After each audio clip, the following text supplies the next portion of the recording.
नमस्ते अनि स्वागत छ साथीहरू नेपाली ज्ञान युट्युब च्यानलमा। आजको यो श्रृङ्खलामा हामीले आइपिओ को रिजल्ट हेर्ने तरिका सिक्नेछौँ, त्यो पनि मेरो सेयरको पोर्टल युज गरेर, मेरो सेयरको वेबसाइट युज गरेर। र आजको यो श्रृङ्खलालाई अगाडि बढाउनुभन्दा अगाडि यस च्यानलमा तपाईँ नयाँ हुनुहुन्छ भने कृपया च्यानल सब्सक्राइब गर्नुहोला, भिडियो मनपर्छ भने लाइक गर्नुहोला भन्दै लाग्छौँ श्रृङ्खलातर्फ। ब्राउजर खोलेर तपाईँ भिजिट गर्नुपर्नेछ iporesult.cdsc.com.np मा। वेबसाइटको लिङ्क मैले डिस्क्रिप्सनमा पनि दिनेछु।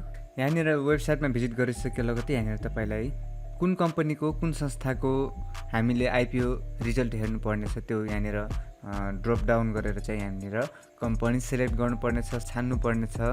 त्यस पछाडि यहाँनिर हामीलाई बिओआइडी नम्बर राख्नुपर्ने भनेको छ। बिओआइडी नम्बर चाहिँ हाम्रो मेरो सेयर अकाउन्टभित्र यहाँनिर डिटेल्समा क्लिक गरेर तपाईँले बिओआइडी नम्बर प्राप्त गर्न सक्नुहुन्छ।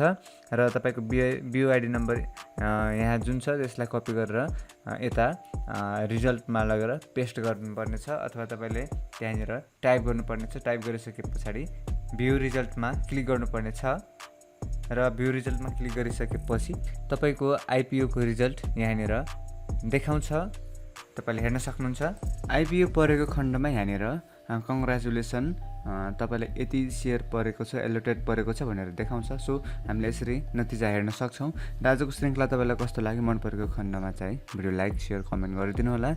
र केही सल्लाह सुझाव छ भने कमेन्ट बक्समा कमेन्ट गर्नुहोला भन्दै आजको श्रृङ्खलाबाट म बिदा माग्न चाहन्छु। भेटौँला नेपाली ज्ञानको नयाँ नयाँ श्रृङ्खलामा।